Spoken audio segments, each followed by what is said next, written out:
You're listening to Thunderquack Podcast Network.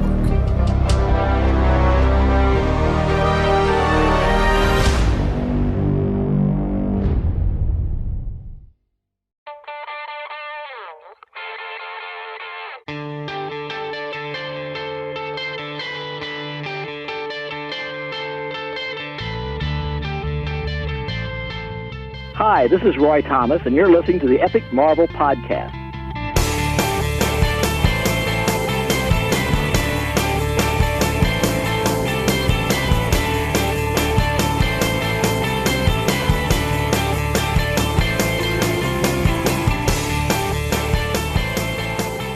Hello, everybody. Welcome back to the Epic Marvel Podcast. This is Tomb of Dracula, episode 3B, covering a period of the Tomb of Dracula from 1974 to 1975. Actually, it's just 1975. We are covering just the second half of Tomb of Dracula Complete Collection, Volume 3. I am your host, Kurtis Findley. And I am your Tomb of Dracula co-host, Josh Tan. Last episode, we talked about issues numbers 25 to 30. Yes. And also Giant-Sized Dracula number 3. And in this one, we're going to be covering Tomb of Dracula numbers 31 to 35 and Giant-Sized Dracula 3 and 4. Now, nope, 4 and 5. Or sorry, yes. Giant-Sized Dracula 4 and 5. You just loved you loved 5 so much that you just did, it just escaped your memory there. We have a lot to talk about. Number 5, let me tell you. Quickly before we start, all of you listeners have to know that just, earlier this week, Josh sent me a message saying, I'm having a real hard time getting through Giant-Sized Dracula number 5. And so I hadn't read it at that point, and now that I've read it, I'm like, oh yeah, man, we got a lot to talk about that one. Boy, holy cow. And that's not normally me. I usually could read just about any comic you put in front of me and find some value out of it. And that one... until Giant-Sized Dracula number 5, that was how I used to be able to do it. But we'll get to it. Well, that's your tease, everybody, because we're going to save that issue for last in this episode. So you'll have to wait and see what we have to say about that one. Okay, so let me see here. Where are we in the world of Dracula right now? What's going on? All right, so we just came off of our previous about 5 issues or so of the main series by Marv Wolfman and Gene Coleman. We just came off about 5 issues of Marv Wolfman and Gene Colan's Tomb of Dracula proper, the main series, which we covered in the last episode. And we got an introduction to Hannibal King, and then we went into about a 3 or 4-parter dealing with a statue of a chimera that apparently held great power. So that kind of propelled us up to this point.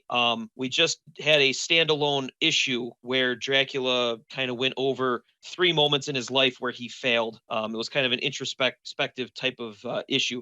And now we're picking up where we left off. We had a couple of dangling plot lines. Frank Drake, one of our vampire hunter characters, he is in Brazil right now working for, I believe it's his cousin. Yep. So that is currently happening. Another one of our cast of characters of vampire hunters, Taj, he's still in India. He went home to deal with his son and the wife that he left behind. So that storyline is still going. And at the same time, back in England, in London, we have Dracula and Quincy Harker mainly being the one who is handling him right now. So these next few issues are very much kind of globe hopping, which makes it that much more intriguing and interesting. There's a lot of moving parts in these. Yeah, a lot of moving parts. In fact, these storylines, for the most part, I mean, they're loosely connected, and we'll find out why. But they're all separate. And it's not till like the last couple of issues into this book. They're all separate. They don't meet up at the end of this book at all. So we're gonna have to see, because eventually Frank Drake and everybody are going to come back together again, except for, we'll talk about one thing.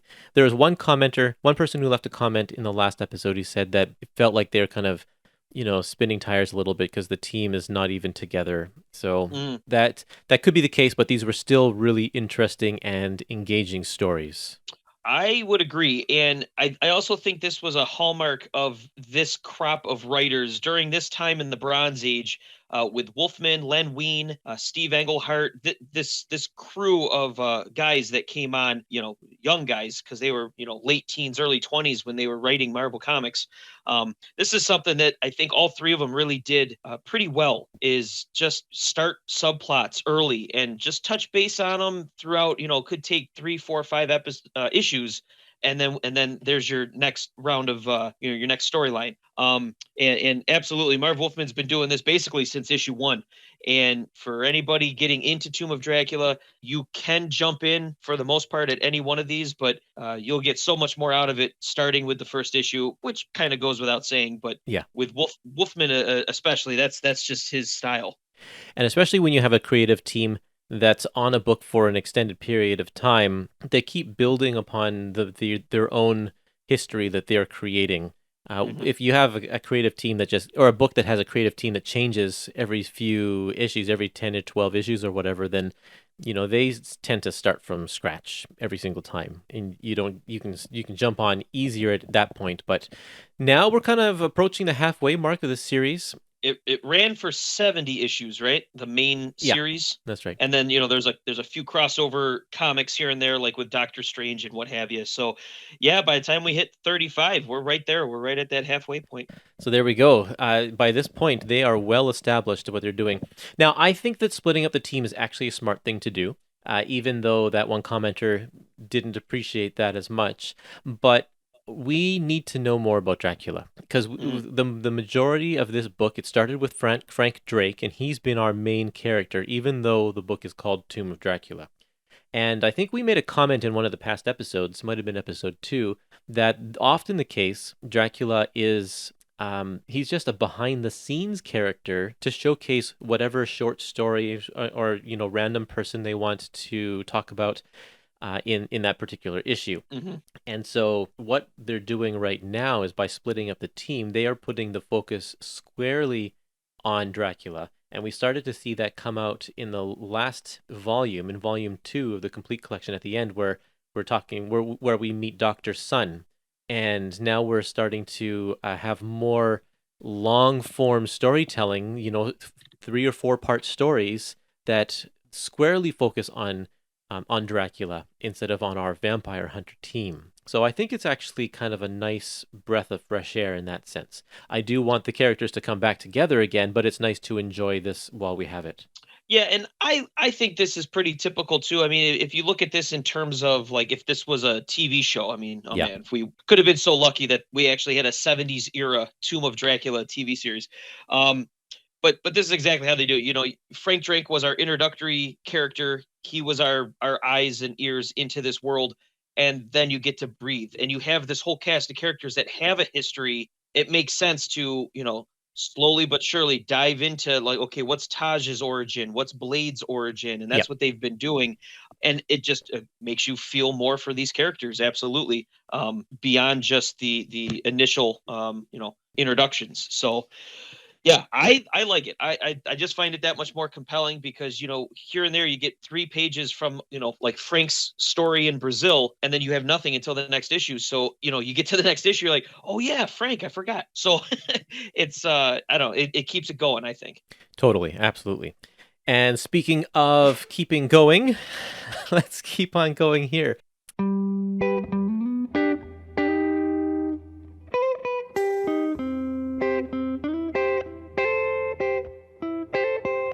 Before we jump into our issues, I just want to say this episode is brought to you by Dying Breed Collectors. And if you enter a code Epic Marvel Podcast, all one word, into the code of the shopping cart, then you can get 10% off of any Epic collection that you are purchasing that day.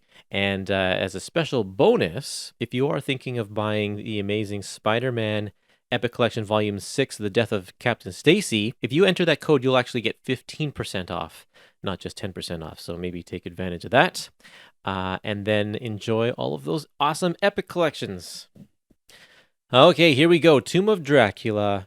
Number 31. This one is cover dated April 1975. And this one's called 10 Lords a Dying. A little play on the 12 Days of Christmas, 10 Lords a Leaping. We are introduced to a young girl whose name is, what is her name? I don't even remember. Miss Singleton. She is not long for this world in this issue, unfortunately. She dies at the hand of Dracula on the second page. And this is all to get under the skin of this one guy, Singleton, who happens to be like a member of the Parliament in London. And Dracula is mind controlling 10 members of Parliament, and Singleton is the last holdout. He's, for some reason, impervious to Dracula's hypnotic ways, and so we don't exactly know what the plan is at this point, I don't think, but Singleton has some blackmail. He's like, don't come near me, Dracula. If you do, I won't share this secret about how I know you're going to die in 2 weeks. Like, that's pretty big news. So Dracula wants to know. And we don't find out what that is, but Dracula looks at the papers that he has and instantly knows that it's true. And so that means something. So we got to figure out what's going on there. And then in the meantime, Inspector Kelm, good old Inspector Kelm. I think it's been a little while since we've seen him, except for in the giant size issue that we saw last.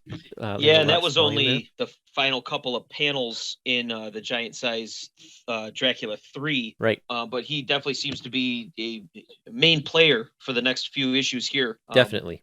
And he's got a new trick up his sleeve. He has silver bullets with crosses painted on them. So he's going to shoot Dracula, and it seems to be very effective. He shoots Dracula with this, and it really, really kind of messes him up. So that's a good thing. He's on the right track there. Not enough to do and make any big difference, though. But so Dracula gets away to fight another day. A couple cool plot lines going on here. One of them is that we see Quincy again, and Quincy has been tracking all of what he believes to be vampire-related news that he's been getting from the police, and he comes to the conclusion that Dracula is still alive. So that's a big deal. Yep, because up to this point, for quite a while now, maybe the last 10, 15 issues, Dracula was presumed, actually dead. It's part of the reason why the vampire hunter group that we've been following kind of for the most part broke up, because they don't really need to keep going. And then we have 2 pages of plot points, and I like the way that they're laid out here. They're kind of a little hard to read in the sense that you're trying to read both of them at the same time, but we have the subplot where Taj is at home with his son, and he is faced with the fact that he must kill his son, who is a vampire, before the townspeople do. He'd rather it be at his hand than the townspeople's hands.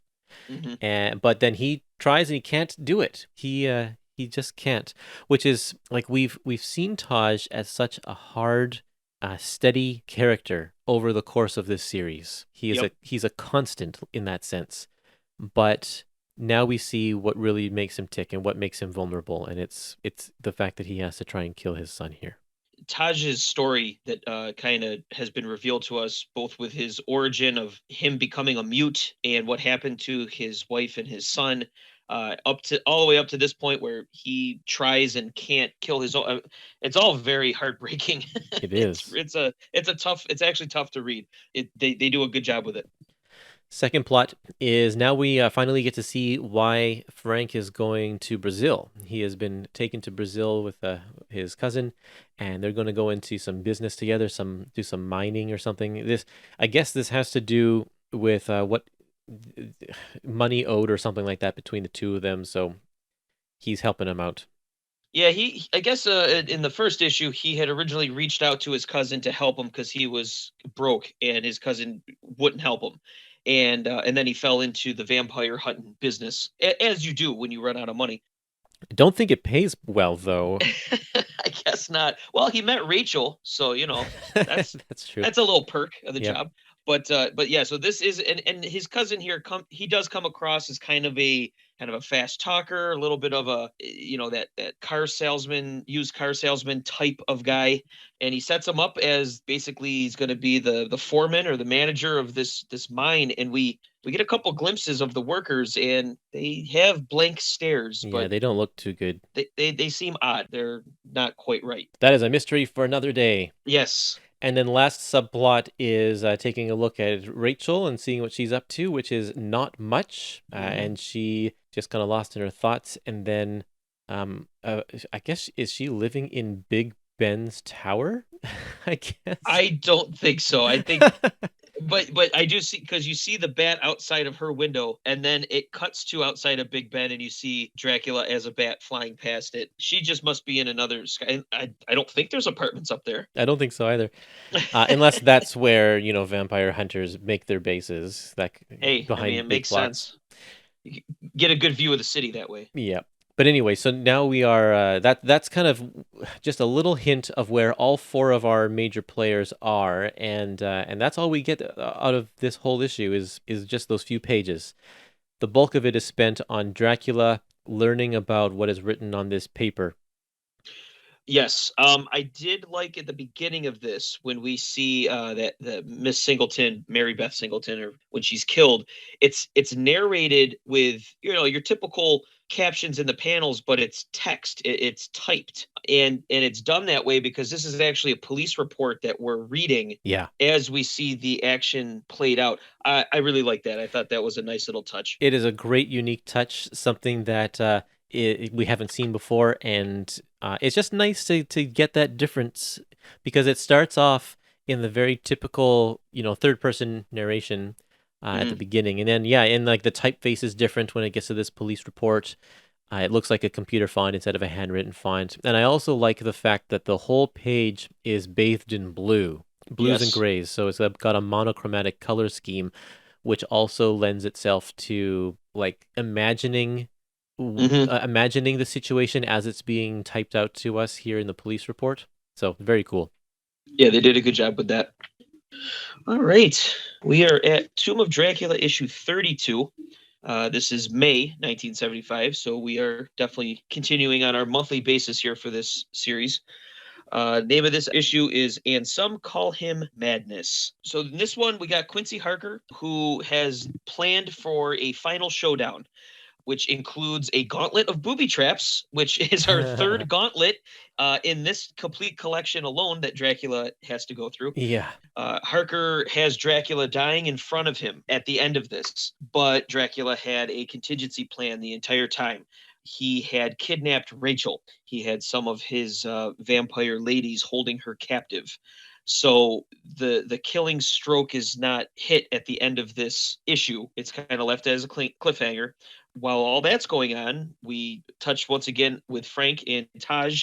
Frank in Brazil, he realizes that his workers are Zuvembis, which was Bronze Age Marvel for zombies. Yep. And Taj looks to be too late to save his vampire son from the villagers. So that would be that issue.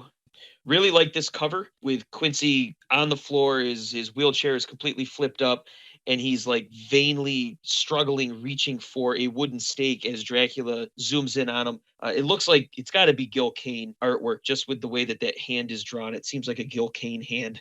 Yeah, you could be right about that. I don't see a GK anywhere, which he would write, but I feel like that's a Gil Kane cover. Yeah, well, like placing the camera low, Gil Kane likes to do that as well, and so, yeah, I think so. Looks like it. Yeah, there's a lot of drama on that cover. I really like that. Okay, so these pages with the subplots with Taj and Frank, they are done in the way where it's two columns, and the Taj story is told on the left column, and the Frank story is told on the right column.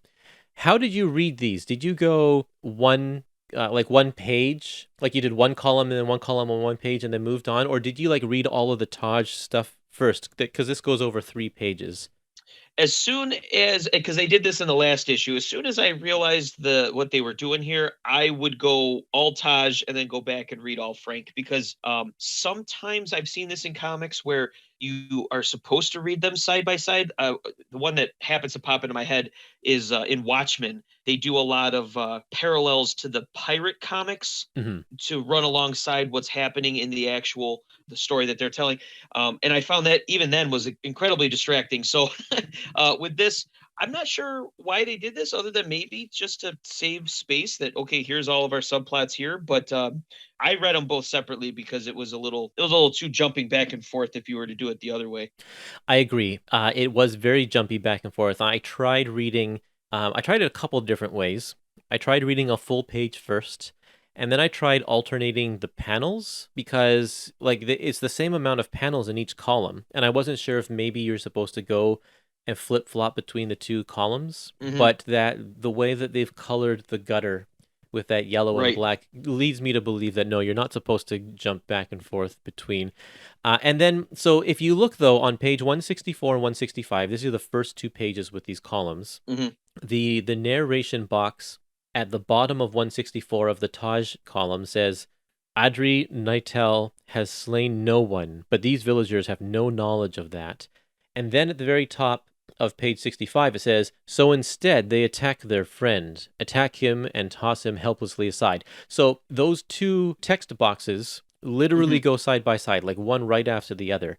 So Right. it would really disrupt the flow if you read the Taj column on 164 and then you read the Frank column. I think you actually do need to go through these three pages and read all of the Taj columns first, and then go back and read all of the Frank columns. And they don't relate. They don't parallel or anything. The only reason I can figure that they wanted to do it this way is to show that they're kind of happening at the same time, just on different parts of the world. Any way you do it, you go back to these subplots and show what's happening. I mean, any way you're going to do it, you're going to have some sort of not jarring effect, but you're clearly being taken out of the Dracula Harker battle. Yeah. So, but I agree that they definitely did this just to kind of show that it's happening at the same time. What I wanted to point out is, and I know we probably have brought him up before, but once again, Tom Palmer as the inker of this series, and Tom Palmer as an inker in general, Yep. look at the use of the zipatone in pages 164 and 165. Not only with the in between black and yellow divider there, which that's all Tom Palmer, but at the bottom of 164, when we see I'm just going to call them zombies because I don't like the word Zuvembi. It's very awkward. Yeah. But we see him in shadow, but at the face, he took the time to. I'm not sure if you're aware of the process, how they had to cut out the shape they wanted Yep. on the sticky, and then on 165, when the zombie turns around and half the face has the zipatone, and they didn't even color that. It's in black and white on the one half. And it's a gradient zipatone as well. It's not just Yes. a one tone. Yeah. And I always, even on 164, the rock that the zombie's lifting up, he Yep. put zipatone on that.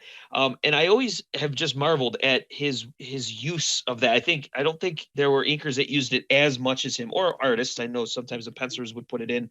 I noticed that when he was doing Avengers, inking John Buscema, he used a lot of that zipatone as well. And I've seen interviews with guys who said how much of a pain in the butt that stuff was, but man, he uses it a lot. So, and it works beautifully, I think.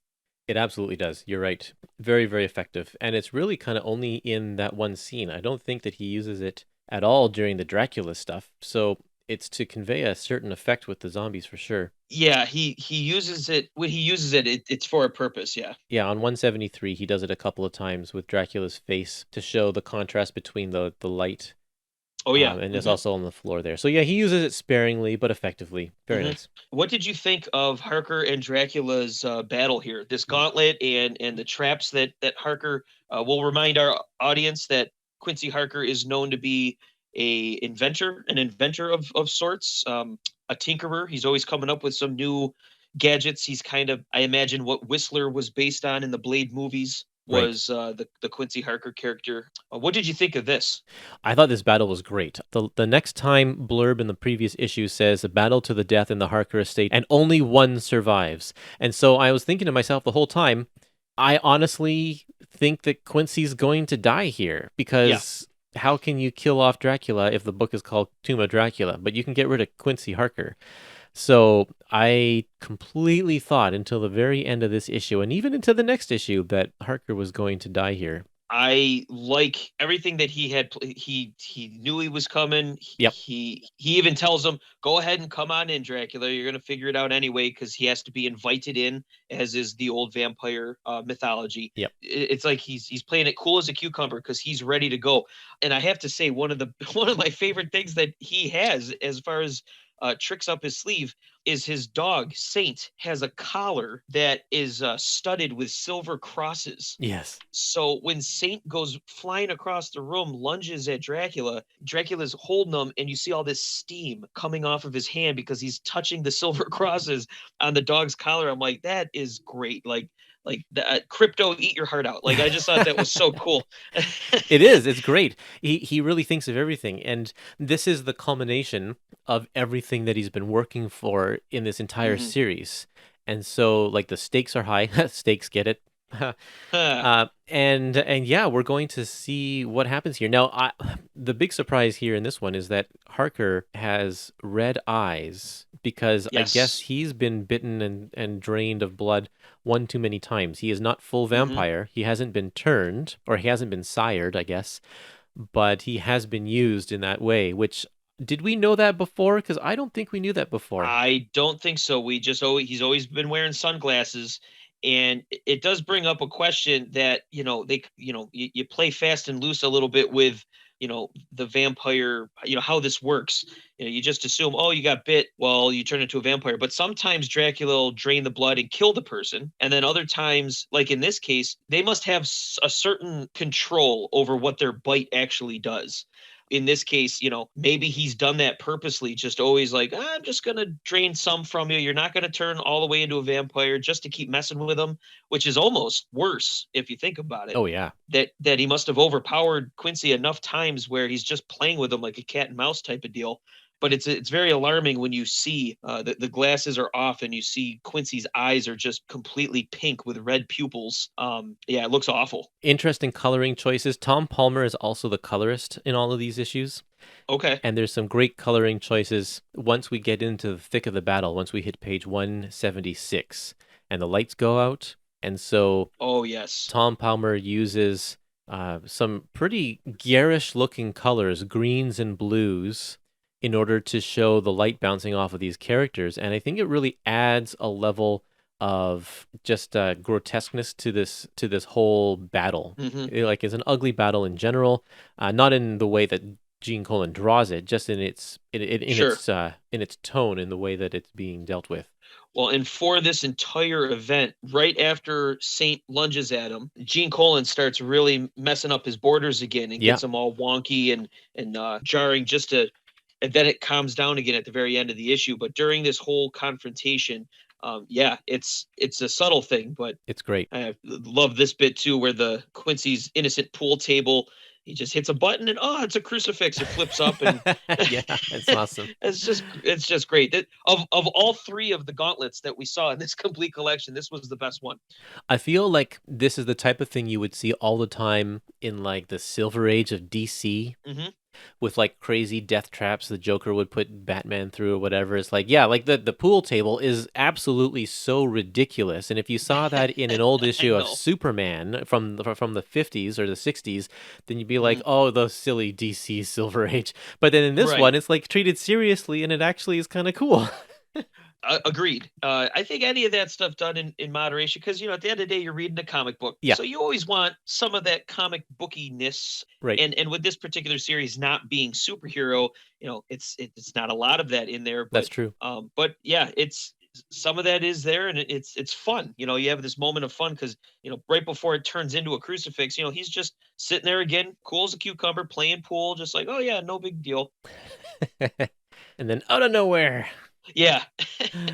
I did also want to say at the end, when Dracula is dying at the top of 179, so he gets almost a lethal hit. He got hit with a couple of these arrows and he's slowly dying. It's not an instant death. The top of 179, that first panel, we get this shot of Dracula starting to wither away and Yeah. his lips are curling up and it's disgusting. And that's just the process of him slowly dying. It really cool. I like that too. This is also the issue where Dracula reveals that he's actually the one who split up the team. he orchestrated things so that Taj would be in India and so that Frank would be in Brazil, and he's even kidnapped Rachel. Like this is all his doing. So that's very, very cool to find out that, Dracula has been planning this for a very long time. He is quite a master planner in that sense, and it's very, very cool. Well, and it's a cool dichotomy there because Quincy clearly has been working on this gauntlet of his for quite some time as well. I mean, there's stuff we didn't even mention, all the different darts he has hidden in different places. He's got a trap door in a ceiling that just drops garlic on him. Like there's all sorts of cool gimmicks he had figured out and planned, and probably took a long time considering he's in a wheelchair. He probably had to hire contractors and be like, oh no, right, yeah. we need the garlic up there. We need the pool table to flip this fast. It's like, oh God, we got another order from old man Harker again. Yeah, right. Just do what he says and don't ask questions. Yeah. Yeah, exactly. Oh man. And what's great about Dracula splitting up the team and kidnapping, it's all done off panel. It's in between the comics. Yeah. We never saw it. And I always like stuff like that when I read comics because it breathes life into the world. It's almost like you have to get back to the issue, like get back into the world, be like, oh, okay, what's been going on? What did I miss in between last issue and now? And I always thought that was a cool way of writing when folks did these. Definitely. Okay, well, let's keep on going over to Tomb of Dracula number 33. So this one's called Blood on My Hands. Dracula is not looking too good. He's slowly dying, but Quincy has a decision he has to make now. Is he going to allow Dracula to live in order to save Rachel's life, or is he going to kill Dracula, which will in turn kill Rachel, who is being held by those other two vampires? Ultimately, he decides that he's got to let Dracula go. And of course, I could have predicted that once we got to that point, because now we need, a bunch of our main characters to be together still. So that makes sense. It's just too bad because the stakes were so high. It would have been a nice finale, but we got to keep the monthly title going as long as it's selling. Yep. It's too early if he's done it 33 issues. Yep. We get some flashbacks though, which are kind of nice. We get to learn a little bit about Quincy's past, and especially about Elizabeth's death, because we knew that his wife had died, but we didn't really know how. And we knew his daughter died because that happened actually in the pages of Tomb of Dracula in the first few issues. Yep, we saw that. But this one, we find out that it wasn't even directly Dracula that killed her. It's actually kind of tragic. She kills herself. And I really like that story because Dracula had scarred her and emotionally kind of manipulated her, and like she was kind of scared of everything, kind of shut herself in, and eventually it was just too much. And so that was quite interesting. Yeah, it was as we were talking about earlier in the show, we get these origins of these characters that we met already with so much history, and Quincy being, the oldest of all of them. I mean, they flash back, they show the dates. We go all the way back to 1945 for the initial, him and Dracula with his wife. Yeah. So he's been dealing with this for quite a long time. I mean, within the comic book, this is happening in, quote unquote modern day. So it's 1975. So for 30 years, he's been dealing with Dracula and, vampires in general. And yeah, it was really good, but again, tragic. And it's tough. It's tough to read these because you care about these characters, and man, I mean, you realize just how awful Dracula is. And I mean, it's not even exactly what you're talking about. It's not even like he goes for the emotional gut punch in this one, like because he can be a very brutal, violent person, but in this one he grabs the urn that has Elizabeth's ashes and just throws it at Harker, spraying it all over him and all over the place, and the urn smashes. And that's like, it's like a low blow. It's almost worse terrible than if he were to break his arm or, slash his throat or whatever. I'm not even kidding when I read that, because the way it is in the complete collection is you turn the page to see it happen. Yeah, it's a gut punch to you, the reader. And I won't read what I wrote in my notes here because we're trying to keep this family friendly. So we'll just say I called him a jerk. That was terrible. Yeah. Because you felt that, because prior to this, he's wrestling with the fact that he has to save Rachel's life, even though he swore to his daughter, or was it his wife? He swore to one of them that he would never let this happen again. And it's basically happened, for a third time now. He almost like any deaths that Dracula causes after this, or he's going to be responsible for. Which would have, to sacrifice Rachel, you can't do that. It's very tough. It's very tough. You get all this moral gray area, and Dracula is manipulating all of it. So this just shows you that Dracula is truly an evil person. Yeah. Because he was at death's door, like he was about to be completely annihilated.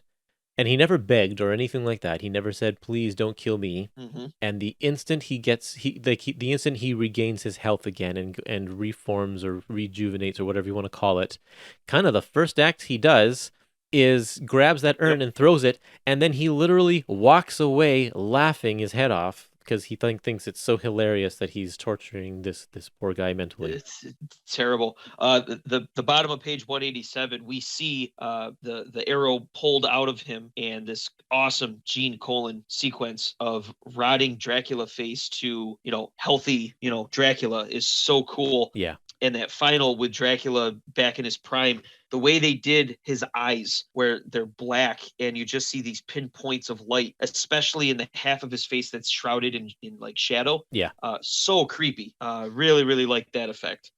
It's great. And it shows that he's back. He's back to just the way he was before. Yeah, so good. We have one little interlude here with Taj at the grave site of his son. He and his wife are mourning the loss of their child. And it seems like they are kind of back on good terms with each other, having gone through this experience, finding comfort in each other's arms. And it's just a one-page thing. And it says, end of an interlude, you may say they lived happily ever after. Right. So off screen, in between issues, the villagers got to his son, their son, and dispatched him. So yes, they're left grieving, but yeah, it's almost like they rediscovered themselves. Is this the end of Taj as far as our book's concerned? That I don't think either one of us are reading ahead. Nope. So, we're discovering this as we go. And well, I know what happens in the next issue because I read that one. I might have too. Yeah. But yeah, it's interesting to see if this, it's hard to imagine that Dracula would let this guy have a happily ever after, especially with what he just did to Quincy. He's been tormenting Quincy for 30 years. Yeah, I'm sure he hasn't forgotten his enemies, such as Taj. So, I don't know. I guess we'll wait and see on that. Yeah, we get Dracula realizing that he is weak, and that gauntlet shouldn't have got to him as quickly. He almost died basically, and he realizes that Dr. Sun is responsible for those weakened powers. And at the same time that Dracula realizes that, Quincy, he goes and changes his will. I guess he's got a living will, and it looks like he's changing it in preparation for his impending death. Do you want to take a guess at who he's changing the name to? I'm gonna say Rachel. Yeah, probably. That's what my guess is as well. But I think that's also kind of telling that because I don't know if he knew he was going to get through that gauntlet himself either. I think Quincy might have, and now I really think he's probably on a mission now he's going to end it along with him. At all costs, yeah. Yes, exactly. So it's a kind of a somber note, but it is the natural progression of their particular relationship here. So yes, we will see how that plays out as well. And at the very end of this issue, we're building to yet another final showdown. We just had a final showdown with Harker and Dracula, and now we're building to a final showdown between Inspector Kelm and Dracula, which is going to be in the next issue. Okay, Tomb of Dracula, issue 34. This is called Showdown of Blood. And again, we got some globe hopping here. So in Brazil, Frank Drake finds himself overrun by a horde of zombies, and all hope seems lost. But wait, this looks like a job for Brother Voodoo. Woohoo! And then in England, Inspector Kelm almost kills Dracula, but he escapes. Yeah. In India, it looks as though Taj has retired from the vampire hunting business, and he begins writing a letter to Rachel, reminded by his wife that while you were away, Rachel would write letters. So that's just our little interlude with him. And then back in England, Quincy and Rachel are now working with Inspector Kelm, discussing Dracula's recent actions. And they also talk about how Dr. Sun factors into what's going on here. So this was really cool, seeing everybody kind of working together. You don't have the police. Oh, what do you mean vampires exist? Like with Inspector Kelm and everybody, like, It's okay, just understood. which I really like, because they did enough of that earlier, and you see that in every single vampire movie or werewolf or whatever. It's like, oh, that doesn't exist. And then at the end of this, we are introduced to a struggling fashion designer, Daphne von Wilkinson. And we get a little background with her, and she partners with Dracula for revenge. She has a chip on her shoulder, rightfully so, but she believes that Dracula is going to be the one that helps her. So that sets up for the next issue. Again, a lot of things going on in just this issue. What were your thoughts on this one? Yeah, you're right. A lot of things happening in this issue, and I just don't even know where to start. But I do want to start, since we're talking about this fashion designer. This one came out of nowhere halfway through the issue, introducing a new character and a new concept, even though we've got like 4 things on the go already. And so it's like, wow, why are I we? know. And there's like so much build up and lead up of introducing this character in detail before Dracula even enters the scene. It's like, holy cow. But I mean, once you get into the next issue, we find out that this is a larger story that they're trying to tell. But I was just surprised that we had only. I thought the Frank story was going to be kind of the main focus of this whole issue, because I don't think we saw him at all in the last issue, did we? Or was that? I don't Yeah. believe so. They had left that completely. We got the one page of Taj, but we didn't see Frank at all the last time, and all we knew was that he was being surrounded by zombies at that point. So it was kind of a weird thing. Well, let's talk about Brother Voodoo if we could. Sure. This is kind of our first real Marvel Universe superhero guest star. And to many people, Brother Voodoo probably doesn't rank very high. He's definitely he only has a handful of appearances total, really. But up to this point, I did a little research. So up to this point, Brother Voodoo had a small stint in Strange Tales, which they started in the 70s from issue 169 to 173. Right. He then jumped over to the black and white Tales of the Zombie magazine, and he was in 2 stories in that. He was in issue 6 and issue 10. And then so that wouldn't have been even regular comics. That's on the the black and white magazines. He's back in the comics for Marvel Team Up issue 24, and that's Brother Voodoo up to this point, to his guest appearance here in Tomb of Dracula, which he's going to be in this title for a few issues now. So he was a fairly new character. I think he fits perfectly with the supernatural stuff. Oh, for sure. My entire knowledge of Brother Voodoo growing up, really, and even up to this point, was he was always used as Fred Hembeck's, laughing stock. He was always his punchline, and I love Hembeck.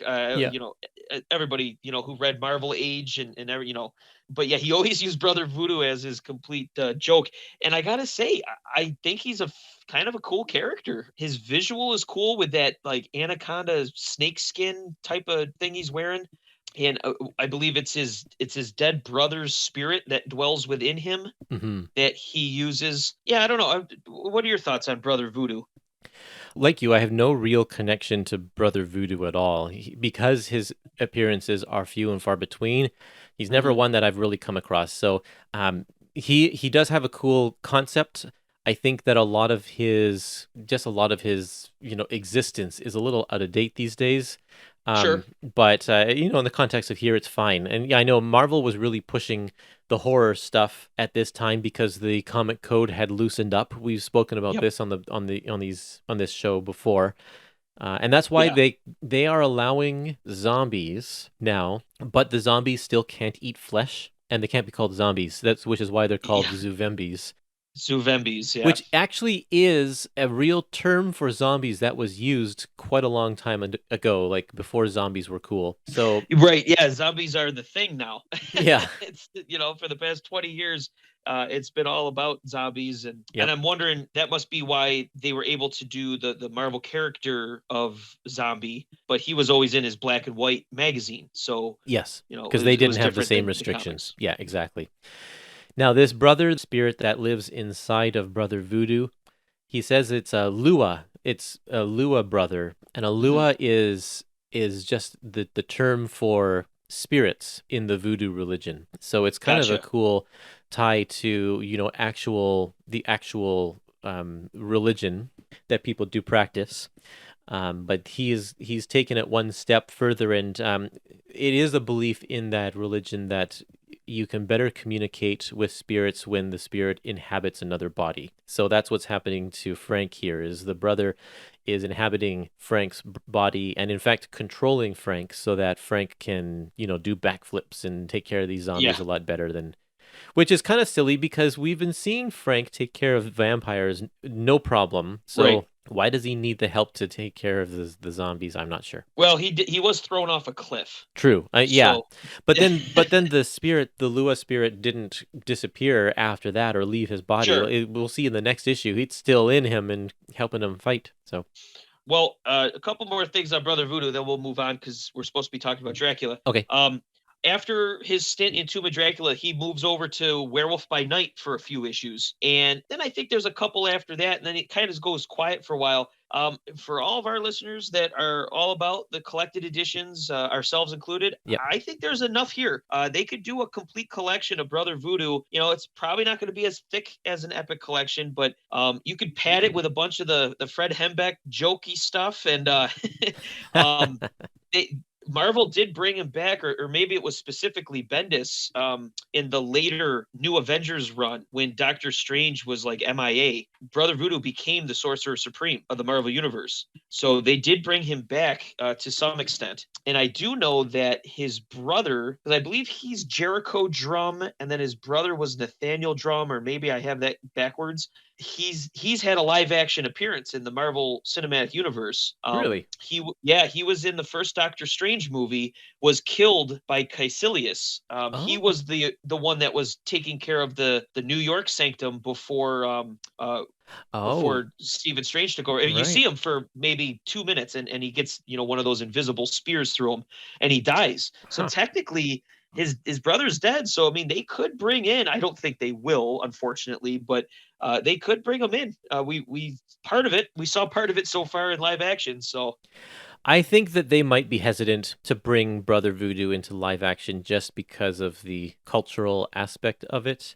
They'd have to, I think they might, I mean, if they do, they'd have to kind of alter things like they did with Shang-Chi Sure. quite a bit, but we'll see. We'll see if that happens. But if it does, bring on those complete collections. Now, Brother Voodoo does have a Masterworks already. Oh, really? Oh, that's awesome. Okay, so then the precedent is there. Yep, it has the Strange Tales and Werewolf issues, Marvel Team Up, Marvel 2-in-1, Doctor Strange, Moon Knight, Tomb of Dracula, and it also has material from Tales of the Zombie. He had a couple stories in there as well. So it goes all the way up to his appearance in Doctor Strange, Sorcerer Supreme, number 16 that was the 90s 70s. series. Yeah, in the 90s. Okay. So, yeah. Well, maybe I'll just track that down because I don't know if we'll ever get a soft cover of it. But then again, you never know. Marvel cranks out lots of collected editions, man. It seems like eventually everybody will be collected. Yeah, I think so. To get back to our main story here, we also have yet another subplot beginning, which, just in case you ran out of fingers to count these on. Page 205, we get, during Dracula's scuffle with Inspector Kelm, we see a mysterious figure in the shadows who is revealed to be a vampire, but is a vampire who has been tracking Dracula for some time. And that's it. We're just, he's referred to as a mysterious white-haired vampire. Yeah, we actually met him in the last issue, just briefly. He was listening in on a conversation in a bar in the last issue. Okay, so let's keep on going because I want to talk about this next issue, which is going to be, I don't know if it's my favorite one of what we're talking about today, but it sure was a good one. This is issue number 35, called Hell Hath No Fury. Starring Nick Fury. This is a Nick Fury. This is right, Nick Fury. Guest appearance. In Hell with Mephisto. Yeah, it's a Mephisto Nick Fury subplot. Yeah. No, just kidding. It's this is a story about Daphne the fashion designer. She has a real hang up about men because of the way she's been treated in the past. And I think that they hit it real hard in the last issue, like real hard, and it was kind of a little bit over the top. But her deal with Dracula is that she wants him to kill 4 men that have scorned her in the past, in the terms of like stealing her designs in order to make them more famous. And in return, she saved his life, gave him the blood that he needed to survive. So Dracula is going to do that, and through the course of this book, this issue, he does just that. I just love this ending because we see Dracula. He says he's going to kill one person every night, and so he does that. No, she wants him to do that. He says, "Oh, I'll kill them all, but I'm killing them all tonight." Oh yeah, that's right. He does it all in a hurry. That's right, and including this one woman that that Daphne has lured to her office as well. So he kills her also, and great ending because in the end she gives Dracula the information that he wants, and he finds she. This is crazy. I know this is a whole book of unbelievable things, but the most unbelievable thing here is that she employed her fashion models to seduce information out of the people in the government to find out where Dr. Sun is, and he's in Boston. So and it he's hanging out at Cheers. He wants to talk with Sam Malone. Yeah, that's right. Yeah. And she had she knew she could get that information right away. This whole time that she's partnered with Dracula, she believes she has the upper hand the entire time. Yeah. Because he needs this information about Dr. Sun. She's going to get it for him. But he, true to his form, gets the upper hand because he has this instant horde of, followers, mindless slaves, vampire slaves that he unleashes on her in a pretty terrifying drawn panel.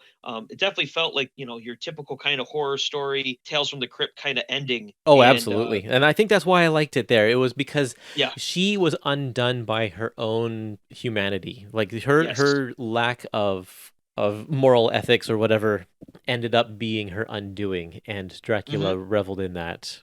Yeah, and I really appreciate the fact that this title, as much as going on all the time, they still have time every now and then to, hey, you're reading a horror comic, and they give you a kind of, an ending like that, or they give you moments like that where it's like, oh, wow, this is, not for everybody because this, it has scary parts. And they do a good job there.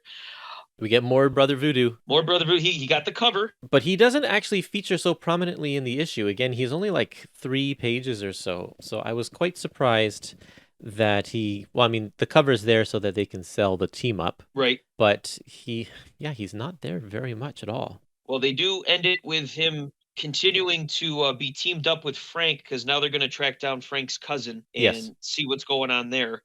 I liked page 222, like that middle set of panels. I think people are probably sick of me talking about Gene Colan drawing Dracula turning into a bat, but he does it differently all the time. He does. Like, look at this one. This one's great. Dracula's talking as he's turning into this monster bat, and it just is so creepy and cool because at some point, this creepy bat thing is talking to her. I don't know.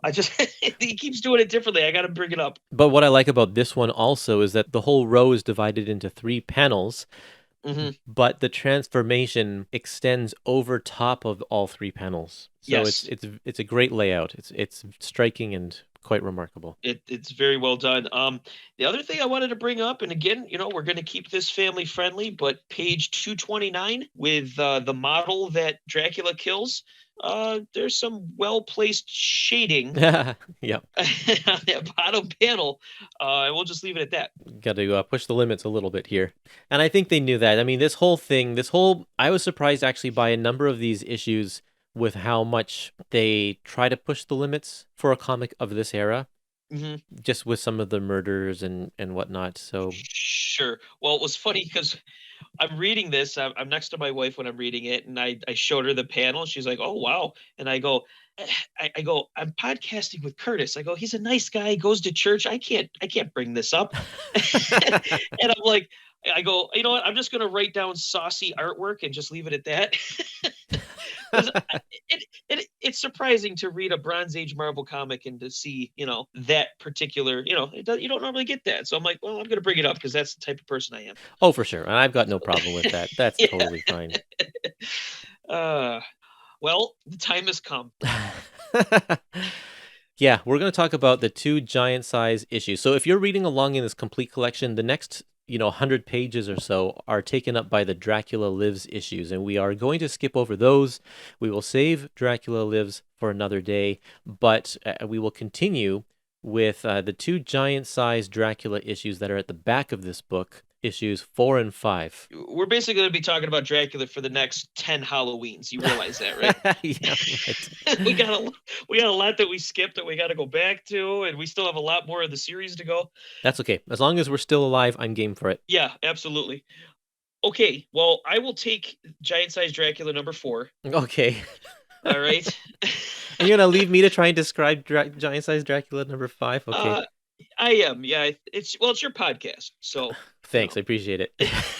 Okay, well, go ahead. All This right. one's actually not that much easier to describe. It's so No, convoluted as well. this one's a tough one. So, okay, so this is the name of this one's called Let It Bleed. Now, this one specifically tells us it's 1934. So it's can be read whenever. It doesn't in any way conflict with what we're reading now for the 70s, because we know this takes place a while back. But we have Dracula. He's compelled to come to North Dakota to investigate and I wrote the quote here, a most pervasive, sheerly malignant force that will likely become a threat to him someday. So he feels like he needs to get to North Dakota and destroy this, stop this, whatever. Right. Now, this evil force, and we get many pages focused on this, has caused a North Dakota man to kill a sparrow, his dog, his wife, and others, and eventually takes his daughter to this evil force as a sacrifice. The evil force is then revealed to be a massive pulsating heart of pure evil that used to be a Sioux Indian necromancer and is then destroyed by Dracula. I love it. What did I just read? Yeah, exactly. So this was written by David Kraft, and I don't know enough about him to have an opinion one way or the other. Part of this is written just in the style of 70s comics, where it's very wordy, over descriptive words, in my opinion. A lot of times I feel like you should be able to show more than what you tell when it comes to graphic storytelling, and this was just the way comics were done then. So I'm not gonna put too much on him for that. But Don Heck was the artist. Again, we've said this before. I do like Don Heck, but it's a drop off in art going from what we've been used to the Don Heck style, who was there to get the job done. Let's put it that way. Yeah. But man, this was one of these stories that Dracula just kind of is in. They tell this whole story about this man and his daughter, and they have an estranged relationship. These horrible acts that this man is doing against his will, in particular the killing of his own dog. That was not an easy thing to read because of the sequencing there. He calls her over from sleeping, and she trots over, and he pitchforks her. Yeah, that was pretty awful. I actually felt more bad about that than his wife or the other people. We get no background on this giant pulsating heart that's inside this mountain. Yeah. The fact that it was a Sioux necromancer. I mean, we don't see a cool flashback of this, the black magic happening or turning him into this. And then Dracula destroying it. It just fizzles out into it's like, what is that? It wasn't even clear in the way that it's drawn that it's like shrinking and disappearing. It was such an Not at all. unsatisfying ending to the story. Exactly. So there was a lot that I did like about this. I did like the descent into craziness that this poor man who is doing things against his will is doing. Like I felt really bad for him because he's trying to stop himself. That felt Lovecraftian a bit. Yeah. So it did have me for a little bit in the story, because that's very much how he writes, from that slow descent into madness. Yep. I enjoyed that. And then and then it starts to happen reveal. again to the brother. And I enjoyed that too, because now it's like, oh no, what's this poor girl going to do?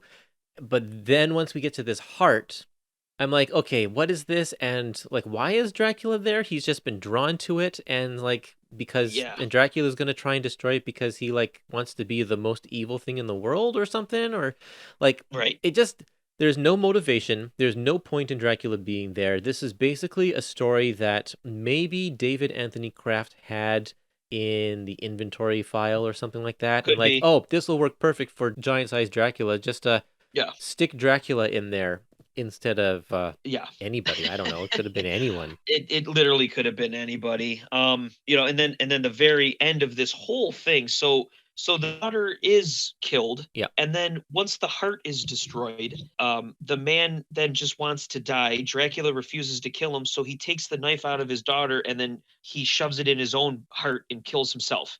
So there's just so much misery and awfulness throughout that, I mean, it just leaves you kind of feeling kind of empty. Like, well, I don't know. I felt, what was the point of the story? Yeah. Again, I don't mind the Dracula not being a major part of it if the story itself was in some way compelling. And I don't always need a happy ending, but it also just seemed to be, okay, well, let's just kill him then. I don't know. Well, I don't mind if Dracula is also not the primary focus, but Dracula's presence has to be there for a logical purpose. Yeah. I mean, it's a throwaway line that he has to destroy this power. He's drawn to North Dakota of all places. Yeah, it's just kind of silly, the whole thing. No offense to any of our listeners from North Dakota. I'm sure it's very lovely up there. I'm from Yeah. Buffalo, so I just want to know where I'm that not one to giant talk. heart is. Yeah. Well, it's in this mountain that what did they call that? The Devil's. I think they called that. Yeah. Well, that's like the one in Australia, right? Yeah, they call the statue the Devil's Heart, or not the statue. There's Devil's Tower that was featured in Close Encounters of the Third Kind. Yeah, that's what I'm thinking of. So Same so that kind of might thing. be what they're. Yeah, it's the same sort of rocky formation. But yeah, I didn't hate this because I then read Giant Size Dracula #5. I did. Yeah, you know what? Let's just move on to that. Okay. I don't want to talk about Giant Size 4 anymore. Okay, so Giant Size Dracula #5 is also written by David Anthony Kraft. He actually passed away not too long ago. But when I saw him on Facebook, he was always promoting himself. He was his biggest marketing machine.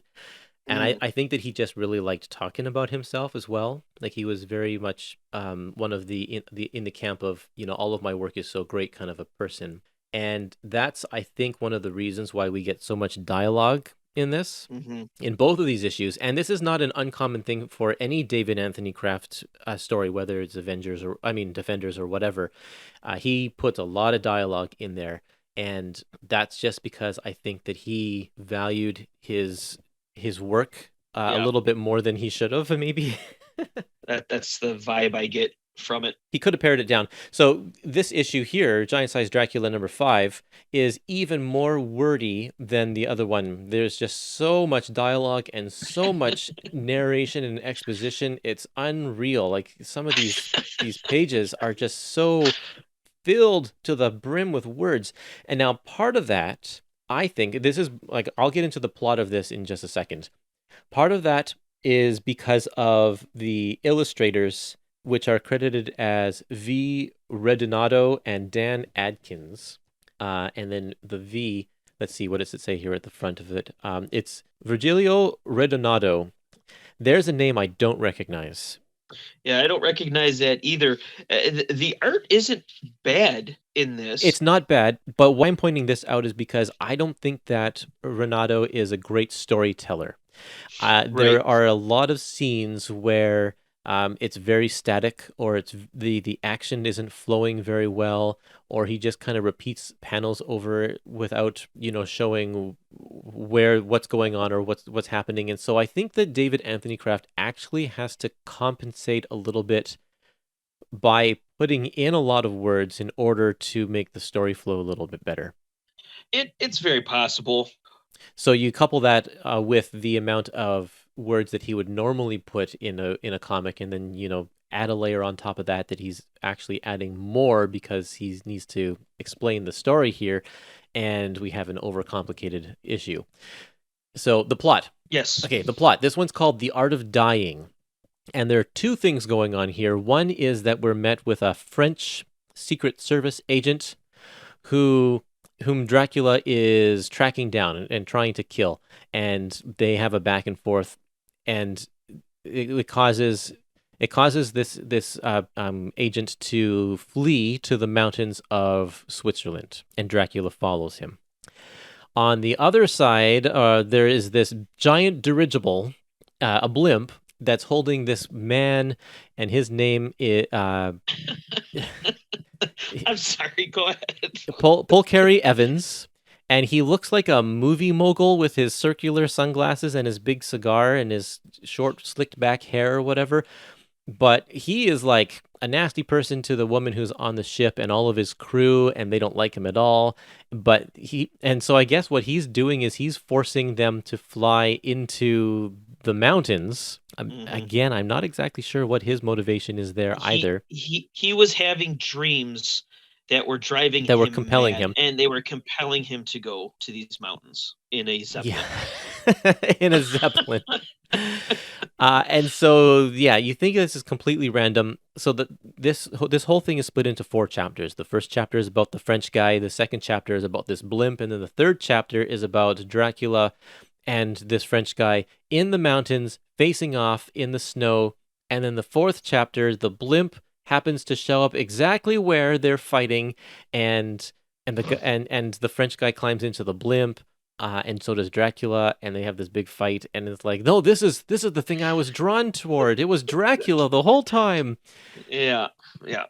Then in the end, the French guy and the woman who's being mistreated, they jump out of the blimp just as the blimp crashes into a mountain, and who knows what happens to Dracula? It doesn't really matter.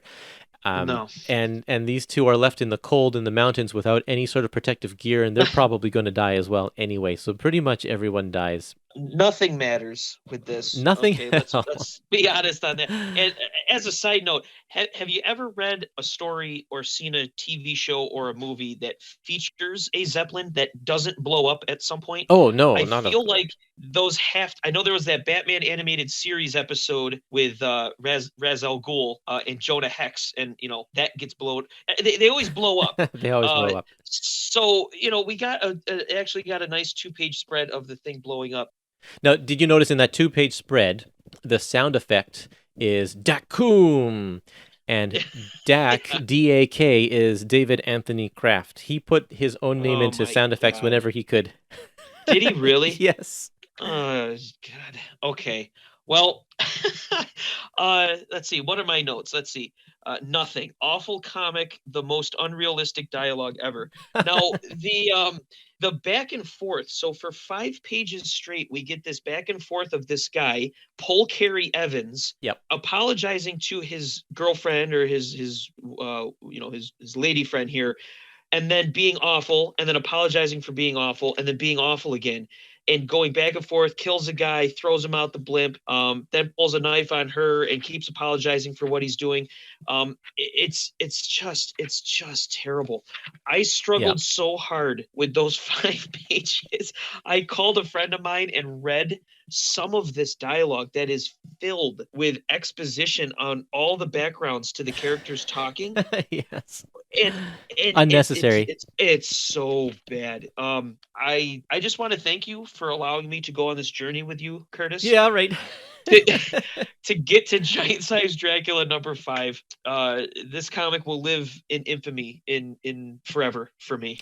So it's so interesting because the main series is incredibly excellent, and then they have this Giant Size Dracula series where Claremont, it's early Claremont stuff. He's not doing his greatest work, and then we get to this stuff that's even worse than that. So, I mean, this is the nice thing about the complete collections is that they are complete for better or for worse, and you can choose to read these if you want to see exactly what we're talking about, or you can skip right over them. No, it makes no difference at all. I want to point out a few things here of this issue. Yeah. This man on the blimp. Paul Carey. Yep. As he gets closer to his destination, he gets more and more out of control of his emotions, and he starts doing terrible things. Does that sound familiar to you? Because I'm pretty sure we had that set up in the previous Giant Size Dracula. Yes. Also written by David Anthony Kraft. How about this evil force that is compelling people to come toward it? That sounds exactly kind of like Giant Size Dracula number 4 as well. Like it's Right. just kind of, it's also not original. No, and you look at the credits here, and the editor at the time was Len Wein, Yep. and he's lucky he's the co-creator of Wolverine and Swamp Thing, because I would have an issue with him allowing this to see print. But it was a money grab. I mean, this was on the stands. Marvel was getting 50 cents for these issues because Yep. people were, they were still all about this stuff. Plus, this was just the one story of, probably 3 or 4 or 5 that, probably were much better than this. That's true. There were, I forgot I was going to mention that both of these giant-sized issues had about 4 other stories that were reprints of late Golden Age or early Silver Age Marvel Comics.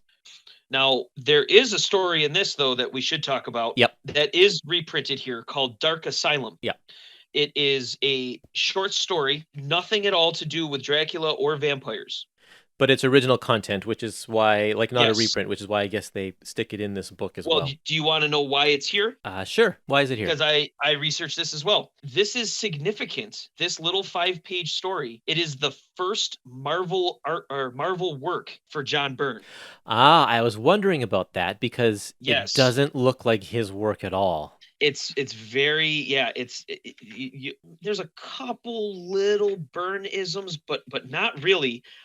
But the fact that they put this in here when it has nothing to do with Dracula, vampires, anything, is nice, because it has a significance for the industry and for Marvel itself. So I really, really appreciate the fact that this is in here, because they could have just saved themselves some paper and not put this in. It has nothing to do with Tomb of Dracula in even the slightest. That's true. I was just doing a couple of Conan episodes, and there's one Conan issue that has a backup story featuring King Kull, and they don't include it in the book. And I'm like, that's kind of silly. They should have just included it in there, but but they're doing it for this one. Now, this is a plot by Tony Isabella, and the script is just by David Anthony Kraft. Yeah, this was a good little story, and you know what? Maybe those other 2 David Kraft stories we read would have been fine if they were 5 pages. Yeah. I love this story because, like you said, just a few pages, it really, really, really does feel like an old EC Comics horror story. This guy wakes up in basically a haunted mansion full of monsters. He doesn't know how he got there, and he has to kind of go through it, battling a whole bunch of things. He battles this cat creature with bat wings. It's like a devil dog, they call it. Devil dog. And he battles this woman who turns into a snake, and battles a fiery cloaked person with a sword who ends up having his own face. And in the end, we find out that he wakes up and he's in an insane asylum. He was a raving maniac until just a few seconds ago, the doctor says, and he's found his own sanity. So basically, this whole story is him battling his mind for control of his mind. I thought that was a great twist at the end. Yeah, I liked it a lot. I like the colors in here, because it actually, everything just keeps popping off the page. The way that the panels are laid out, the way that the colors are used, the use of blank space to make things pop. I'm looking at page 491. We get this awesome kind of transformation of this, scantily clad lady turning into the snake woman, and there's a lot of white space. There's a lot of good on here. But like I said, it's definitely a kudos to the Marvel Collected Editions department to put it in here. I'm a huge John Byrne fan of absolutely the 80s, for sure, with what he did with Marvel. And it's cool just knowing that I have at least a reprint of his original work. I think that's really cool. Hold on a second. I got to look this up. If this is really John Byrne's first Marvel work, what is Giant Size Dracula #5 actually worth? Because I would be like, based on that, the main story, it should be worth about 50 cents. Let me see. I'll jump on real quick. I'll take a look here. It may just be a footnote that it is in there. I mean, for completist, I think it's pretty cool. I guess somebody's selling one on eBay for $20, so it's probably around that. That's not too bad for a comic from the 70s, giant size comic. And it's out of stock on mycomicshop.com. So usually the more expensive ones are out of stock. Yeah. Unless there's a lot of Paul Carey Evans fans that we don't know about. Yeah, right. Oh man. Well, that does it for our episode today. We have covered now 3 volumes of Tomb of Dracula Complete Collections. And next Halloween, we'll be back for Volume 4. And that will be, there's quite a lot of content there because there's not as much black and white material. So we'll split that into 2 parts again. But I'm sure if you can't wait, you can go ahead and read ahead. It's a long way to doing it just a year, every year. Yeah, but you know what? It always creeps up on us, it seems. It's true, yeah. All of a sudden, I get the call. Okay, time for Dracula. That's right. All right, let's do this. Well, thank you once again, Josh, for being a part of this. It's always a pleasure to talk. These are fun conversations we have. Really fun. Yeah. Oh, yeah. Yeah. It's good times, and as I said before, we're both kind of experiencing this for the first time as we go. So it's also, I don't know, it's fun to experience that with somebody else. So yeah, this is cool. Great. So everybody, I hope you enjoy listening to us talk about Dracula. We got more surprises in store for you in coming weeks on the podcast, so I hope you stay tuned. And in the meantime, check us out on Facebook and Instagram and on Twitter and on YouTube, and join our Facebook page. Just search for Epic Collections on Facebook to find that one. But yeah, let's sign off. See you everybody later. Yep. Have a good Halloween, everybody.